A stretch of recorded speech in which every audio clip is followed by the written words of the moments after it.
Welcome to A Slob Comes Clean, the podcast. I am Dana K. White. I share my personal deslobification process. As I figure out ways to keep my own home under control, I share the truth about cleaning and organizing strategies that actually work in real life for real people. People who love, wait, did I just say that? People who don't love cleaning and organizing, and for people who love it too. You are all welcome here. I am always amazed when I hear from people who are like, I love cleaning and organizing, and I listen to your podcast. But anyway, that's just one of those reminders that I do not use a pre-recorded version of that. It is really me saying it every time. So this is podcast number 475, I think. And I am going to be answering some questions that were asked over at askdanakywhite.com. And this is not, over the summer, I did replays of just the audio of Q&As from YouTube videos. That's not what this is. This is me just answering it for the podcast. And so this is podcast energy that we're getting this time, right? All right. I don't know what I'm going to call it. I know I usually say it. I think I'm going to call it container concept and creativity. We'll see. All right. First question. How do you apply the container concept for certain items that some people would tie/fold and others would let loose, such as cables and linens, towels, cloths, clothing, bedding? I'd answer, where would I look first for my charging cables? But I'm not sure if I need to factor in the container concept before I fold the item or after. I know for some of those items, I'm willing to store and leave it loose, like a few specific cables. But for others, like my clothes, I need to fold it to keep it under control in my storage system. Thank you for your insight as always. Okay, this is a great question. And this is one of those questions that demonstrates how, yes, clutter threshold is the way that we declutter down to what fits physically in the space. Did I say clutter threshold? No, container concept. See, I just gave it away, right? Container concept is where we declutter the excess that doesn't fit in the space, but clutter threshold also matters, okay? How you fold your clothes has to do with clutter threshold. Whether or not you roll up and tie each of your cables has to do with clutter threshold. Okay. The container concept is key because however you do it, the space that you have is the space that you have. Okay. So I have a bin for all of my cords and electronic little pieces and doodads, right? I have a bin for that we know anytime we run across a cord, we know that it goes into that bin. Why? Because we've asked where we would look for it first. We know we don't have to ask that anymore because now it's easy. We have made that established decision according to where we would look for it first. That is where these things live. They live in this bin. So anytime I run across one, I don't have to think about it. I don't have to analyze it. I take it to that bin. Okay. That bin, however, is a container. And so when that bin starts to get full, then I have to remove either the least favorites or the duplicates or whatever I can remove until I only have what will fit functionally in that space. Okay. I can't keep as many cords because I can't keep them. I'm just not always going to, roll them up and tie them. I don't feel like roll them up is the right way. How did she say it? Tie, fold, whatever. But I'm not going to do that. Not because I don't want to do that. Not because I don't think that it's much more helpful to do that. Not that I don't wish I would have done that when I go in and I find that some of the cords have gotten tangled, but just because in reality, I can't do that. Now, here's the thing. If you are working on this bin and you want to fold them up, great. Do it. Even if you're not somebody who is always going to fold them up, if that is helpful for you to what is it? Is it round them or fold? You know what I mean? Wrap them. That's right. Wrap them and tie them. If you do that, that's great. And you're going to be so grateful for that. And you're going to be so thankful for the work that you did. It's going to be a worthwhile, focused decluttering project in this space. Okay. However, if you find over time that even though you did that, now you are throwing items in there at random times. And because it is so full of even the wrapped and tied ones, that now that you throw in the non-wrapped and tied ones, now that you throw those in, then it's outside the boundaries of the container. Then you need to get rid of some to make it work for your actual life. And that's your clutter threshold. Okay. So it's not a matter of saying, oh, I'm never going to keep it wrapped and tied. I'm never going to keep every last thing wrapped and tied. And so there's no point in me wrapping and tying and that, creating more space. But it's that balance between yes, I have to get rid of what doesn't fit. If wrapping and tying it makes it fit better and I want to take this focused time to do that, great. It's going to really benefit me in the future. But also, as I continue to live in this space, if I find that I'm throwing things in there without wrapping and tying them, it's not a matter of I'm going to throw it in there and then, one of these days I need to get in there and rewrap and retie. Oh my goodness, I need to do. Instead, it's you know what?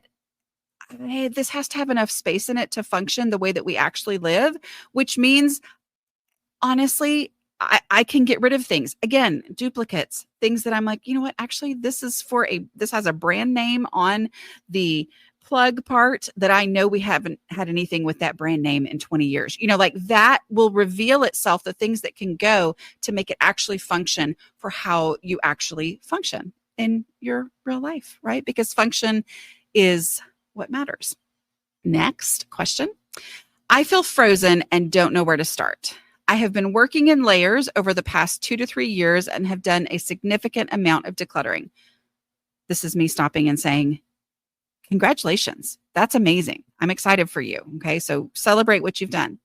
I'm at the point where I need to finish decluttering so I can move forward with other projects, such as changing my girls' old playroom into an office for myself and redoing our bathrooms. I just feel frozen and I don't know how to decide what to tackle first. The thought of making more of a mess to get to where I want to go, as well as making decisions about the final bits of clutter stuff, is overwhelming to me. Any suggestions to help me move my mind forward and make a decision are welcome. Yes. First of all, like I said, you have done a significant amount of decluttering. Amazing, right? Celebrate that you have done that.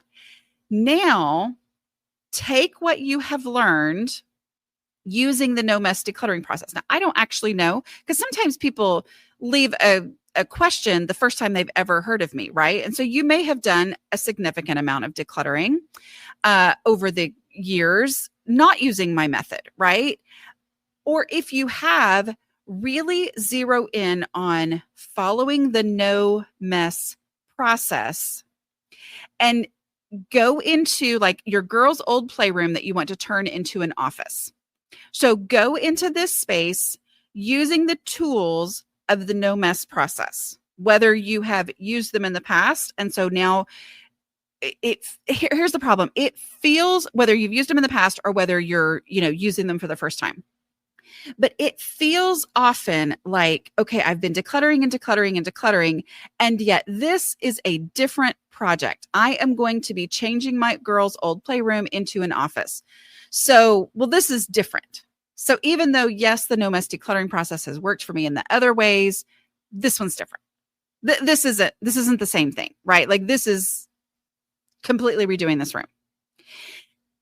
It's actually more important for you to go hard on the process in this situation of changing your girl's old playroom into an office. So you go into the space and it is an old playroom. So it has, perhaps some toys still, or it's set up in a way that, whatever.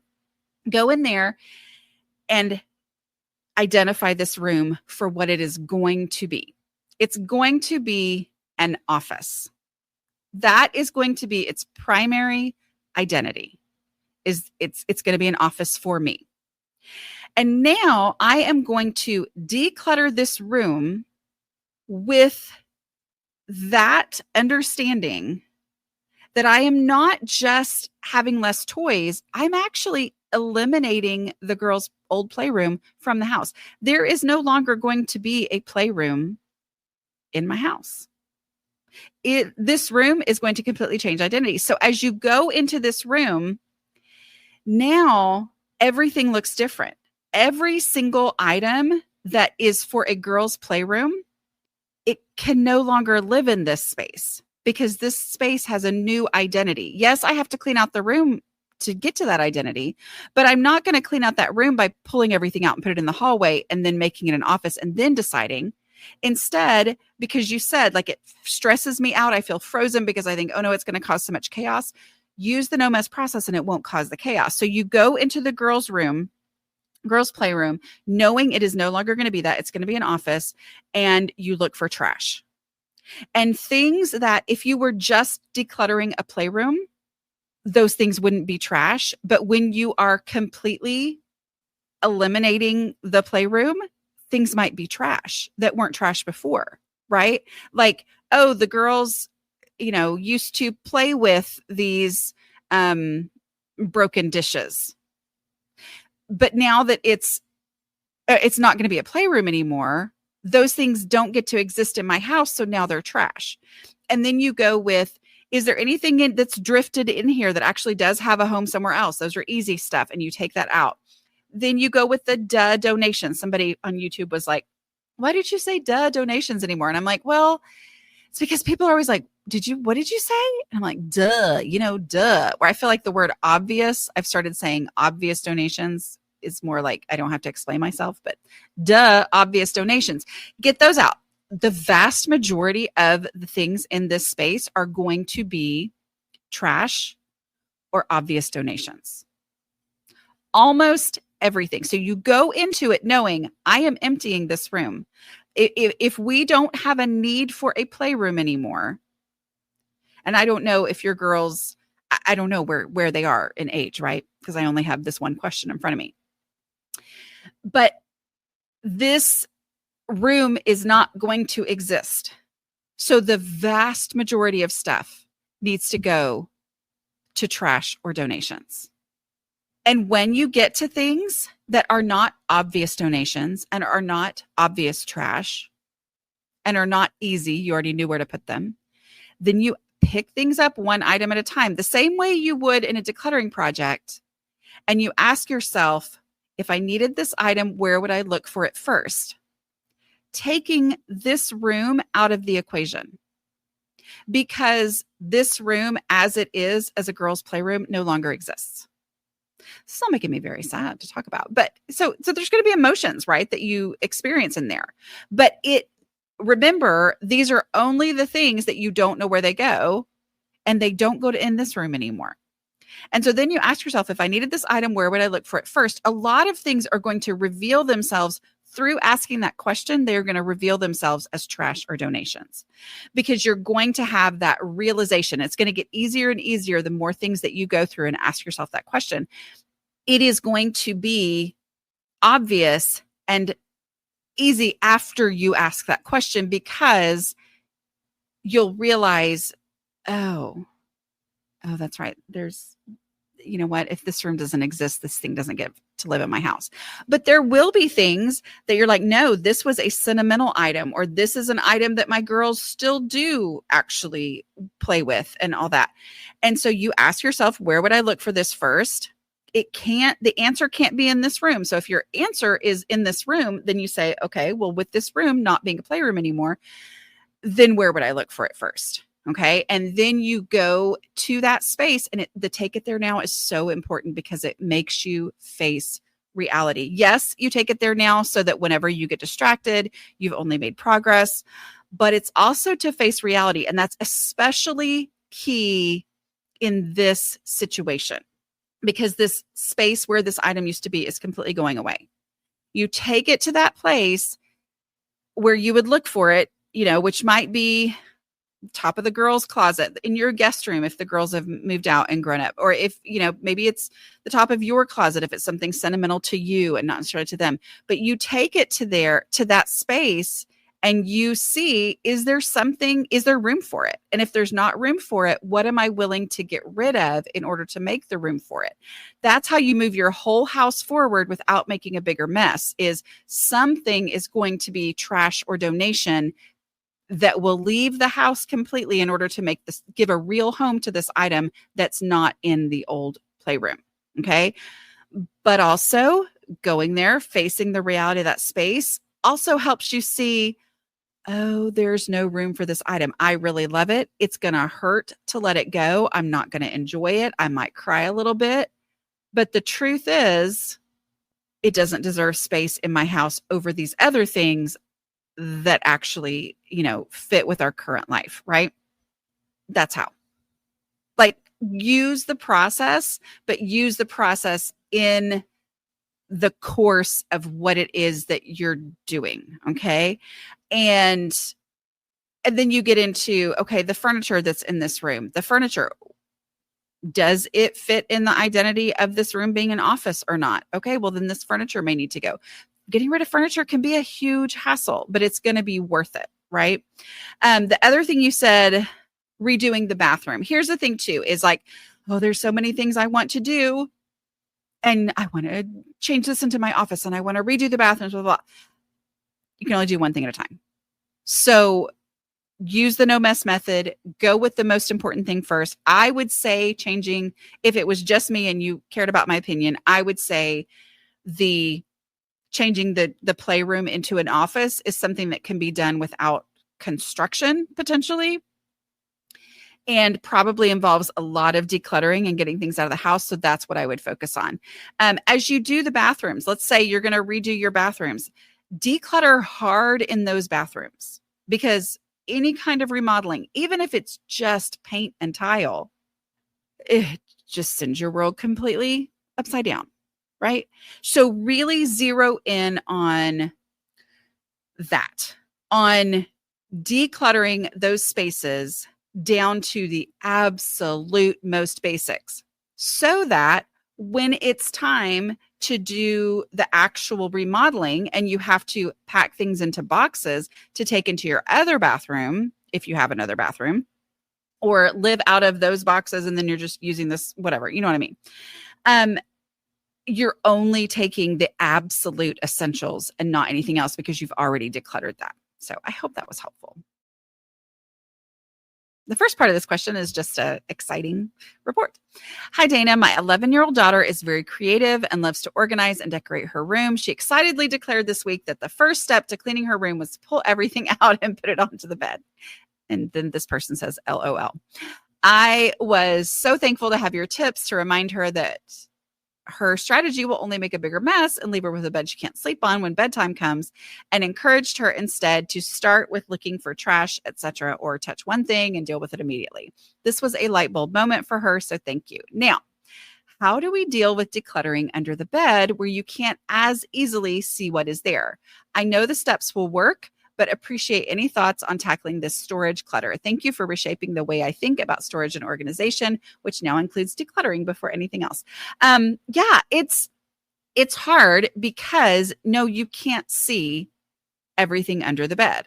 It's also kind of bleh to get under the bed and get things, right? And yet it's the same process. So this would be a great time for you to help her, right? Is to hold the trash bag for her so that she can get down there and just say, let's do the same thing. Let's start with the trash. Somehow there's always trash under the bed, right? So let's start with the trash. Is there anything that you can see without pulling everything out? So there's going to be trash. Like, let's say the bed is up against the wall. And so things have kind of just drifted and been shoved under the bed. Then as you work on this space, okay, just get out the trash that you can see and access without pulling things out. Okay. Like, what trash can you get to without having to pull something out in order to be able to get to it? Get that trash out. And then look for easy stuff. Is there anything that you can see that you can grab that you already know where that item goes. That's easy for you. And you do that. Okay, is there anything you can see under the bed and get to without pulling everything out that would be a obvious donation, a donation, right? Get those out. All right. And then as she's gotten everything that she can see and access out of there that was easy trash or an obvious donation, then you pull out something and pull it out from under the bed and ask yourself, if I needed this item, where would I look for it first? And you go through that, and then you get all those things. As you do that, you're going to be like, oh, there was a piece of trash behind that, and I'm going to put that in the trash bag. Oh, there was something easy, actually, that was next to this item that I didn't see before, and now that I've gotten this item out, I see it, and I'm going to do that. So you're going to be doing that, but you're doing it by creeping through the storage space. Okay, next question. I love / don't love at all this one. But anyway, how do you work with family members who get mad when you ask where they'd look for something first? My husband and both kids, 9 and 6, hate this question. Okay, so that's all I know, right? And I'm a mom and a wife, and I occasionally get on my family's nerves. And like, it's just part of living with people, right? Like, it's part of the people that you live with. There are layers and experiences and history behind every last word or look that you put out there into the world, right? And so what I would say is, and it could be very different. Like, your spouse versus your kids, those are two different situations. With the kids, you're the mom. And so, you have a little more like, you have authority there, right? Where with the spouse, you're partners and you're working together, and they may not want to be told what to do by you and blah, blah, blah. And they also know your own stuff. So the first thing I'm going to say is, just like any answer that I ever give to any question about family members and all that, you have to start with your own stuff. Okay. And and I get that maybe you have done all of your own stuff, but a lot of times the reaction to anything about decluttering that family members have is based on feeling. A lot of times it has to do with the fact that they're like, okay, why are you asking me this question when there's all this other stuff here that's not even mine, right? Like, or there's all this other stuff that's yours. So focus on your own stuff first. But this is a great question to ask people, but acknowledge there might be some history or frustration or the way you used to declutter. And they can tell you asking the question is you gearing up to declutter, and they're basing their reaction on the way it used to be, where people got frustrated and all this. So with the kids, what I would say is find an opportunity to work through their space, starting with the very first step of the process with trash, then doing the easy stuff, then doing the obvious donations, right? Getting those out, because that's going to help them. Those are all decision-free things that they don't have to answer any questions about. It's simply just, do you see any trash? And remember, you have to not trust, but go with their answer. Instead of being like, hello, how do you not think that this is trash? We're not going to have those conversations. It's just, okay, do you see any obvious trash? And you're thinking, I cannot believe you don't see that is trash. Okay, is this trash? No? Okay.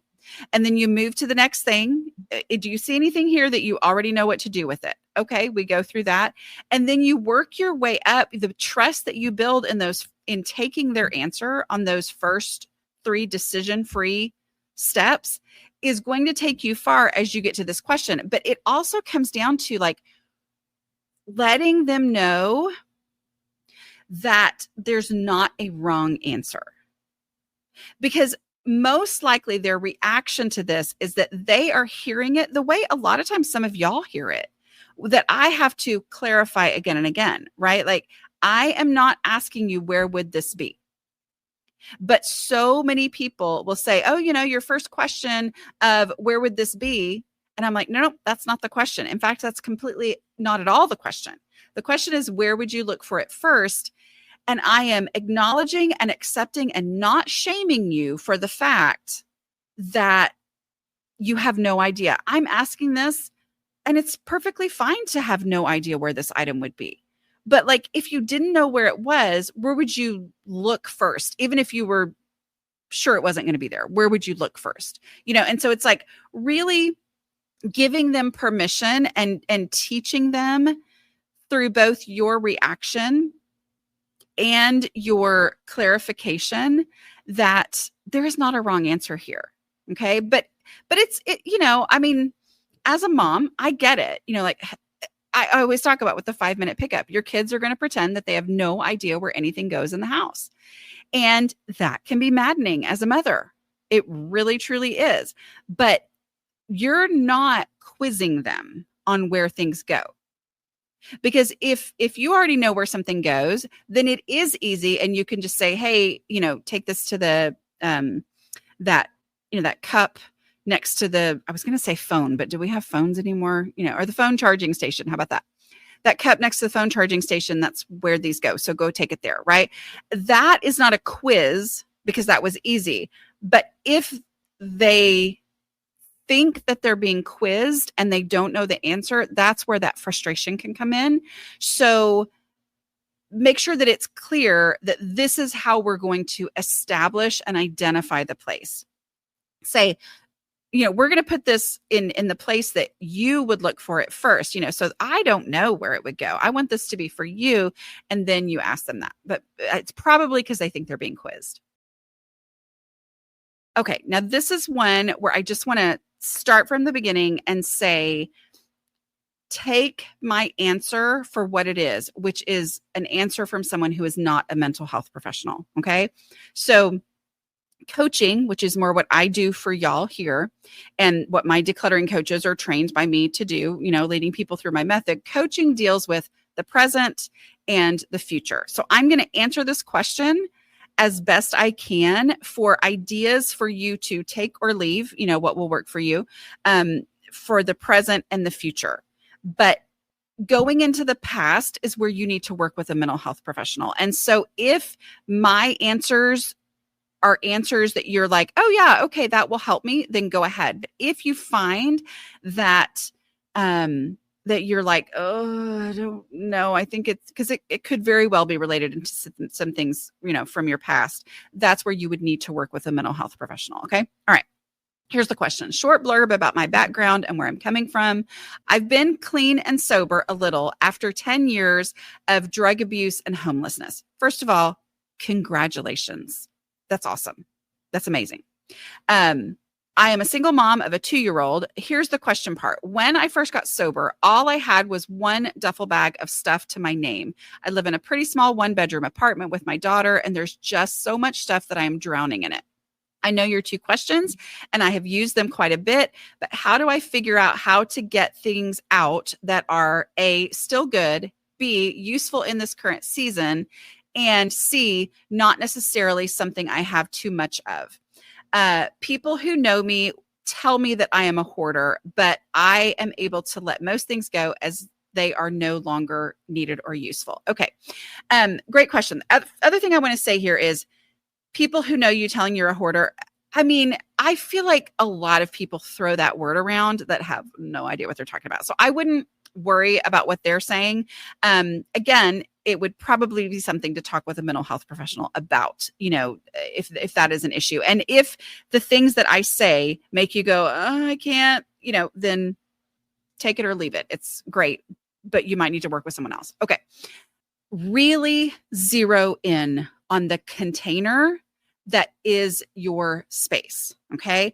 I found in my own process that asking myself questions like, is this item good?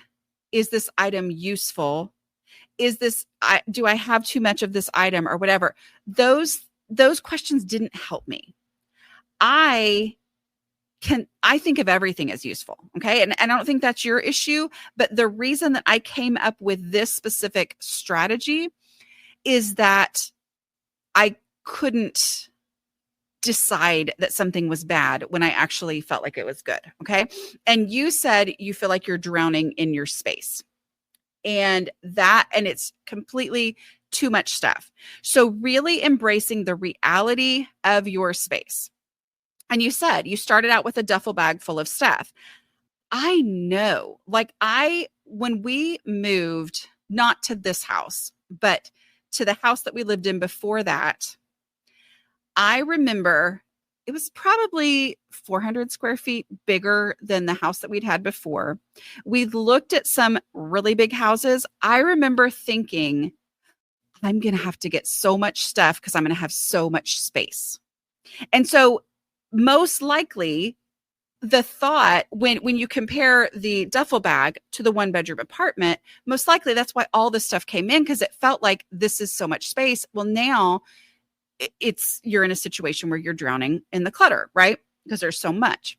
So the first thing to do is really zero in on the process. Okay. Don't worry about the things that are hard for you yet. Start with the trash. And I know that it always feels like there's no trash. There's always trash. The other thing too is looking for trash, even if there wasn't any, which there always is. But even if there wasn't any trash, looking for trash is going to help you start looking at individual items instead of the overall mass of stuff that you need to get done. So you look for trash and throw away trash. Look for anything that is easy, that you do know where it goes, and take it to that space. If you get to that space and that space is a mess and there's no room for it there, if you know that this item goes there, then remove something that is either trash or an obvious, easy for you to get rid of donation in order to make room for this item that you already know goes there. Because that's what happens when we just keep bringing stuff in without a realization and acknowledgement of the limits of the space. Then the space itself gets so full that even when I do want to put things away, there's no room to put it there. Okay. And so getting rid of any trash or obvious donations first and getting those things actually out of your house, that's going to help so much. But as you find something that you do know where it goes and you get there, you have to make the space for this item by getting rid of something. If you realize I can't get rid of anything to make the space for it, then this item is not actually as important as I thought it was to me. Okay. But you go through all of that and then you ask yourself the question, if I needed this item, where would I look for it first? Those are my 2 decluttering questions. You take it to that home. If there's no room in that home, I have to get rid of something to make the space for it. I'm not going to completely work on this decluttering project because I still want to work in the space where I was originally working, but I am going to get rid of something that creates the space that I need for this item, so I don't leave this space where I would look for it any worse than it was. And then you really embrace the realities of your space. Okay. Identifying this is the bedroom. That means it has to serve the purpose of being where we are going to sleep. It's possible that that's also where your daughter's toys are stored. Okay. But we have to have sleeping be the number one thing. We need to be able to sleep. We need to be able to get up to go to the bathroom in the middle of the night without tripping. We need to embrace the realities of this space. And so everything in here feels good and useful to me. And yet there's more stuff than will fit in this space and us be able to do and function and do the things that we need to do. So instead of thinking of it as, is this thing good or useful? Say, out of all these good and useful things, I need to get rid of the least good and useful. They're still good and useful, but the least good and useful until I only have what will fit in this space and we have the open space around us to be able to function. My daughter has the room on the floor to play. We have the room for our beds, around our beds, to be able to get to where we need to get to. Okay. So really zero in on the container concept and let that make those hard decisions, because we can keep anything, but we can't keep everything. Okay. So everything that does stay in your home is taking up space. that means something else can't stay in the home. Okay. Let's see. And then the last one, any tips when the holdup is actually getting things out of the house? I live in Europe without a car and am limited to 30 liters of trash per week for my family of 6. Feeling stuck. Um, yeah, it's tough. I mean, I don't live in Europe, right? And so I would love to hear in the comments over on the site, A Slob Comes Clean. You go to podcasts and then go to this specific one. I would love to hear what you do, right? I don't know if you have the ability to hire I know some people in some places call it a tip. We would call it a dumpster. Dumpster is actually a proper noun. Did you know that? All of my editors are always like, remember, this is a proper noun. So it's a brand name. But a dumpster, a tip, a something, it can be really hard and really frustrating. But if that's a possibility, that would be one way to get a lot of stuff out of there. As far as, if donations are the issue, then, maybe getting creative on, posting on social media or asking friends or, asking around to see, are there any donation places around here that will come and pick things up? Since you don't have a car. But the other thing too, and I know this is not what you want to hear, but I know for us, when we start to go, oh my goodness, we've got some things building up or whatever, trash, I'm like, let's make sure we use every last inch of every bit of space in our trash as we possibly can. And so we really zero in on that for a while until we get all of that out of there. It might mean, I'm not sure if 30 liters would be space, not weight, right? But it might mean really, really smashing down everything that you have to be able to fit as much into that space as possible. But I think my real answer is to, first of all, ask people around you, how are you getting rid of extra trash when you need to? I know for me, when my house was a total disaster, I was embarrassed to ask questions like that because I felt like it was letting people know this thing I was hiding about myself, right? That I struggled so much in my home. But the truth is, people whose homes are under control know how to get rid of more stuff. They have figured out the ways. They have found the hacks. They have found the local places that will come pick things up. They know what to do to be able to get rid of some extra trash and, whatever. And they won't think it's weird. Now, sometimes if it's people who actually know you in your real life and they know that this is your struggle, that can be extra hard.